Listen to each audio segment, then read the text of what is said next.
Hello, Harvest here. In today's video I'm gonna show you how to fix any issues and problems in your Wikipedia app on your phone.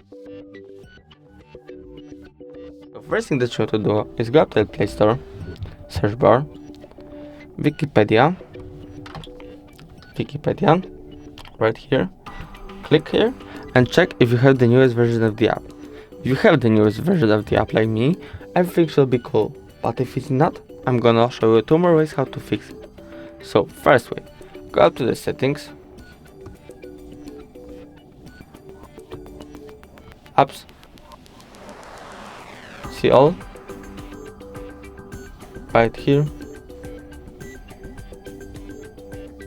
apps, see all, finder, Wikipedia, right there, permissions, and allow here those two. After this, mobile data and Wi-Fi, unrestricted data usage. After this, there shouldn't be more any issues with the app.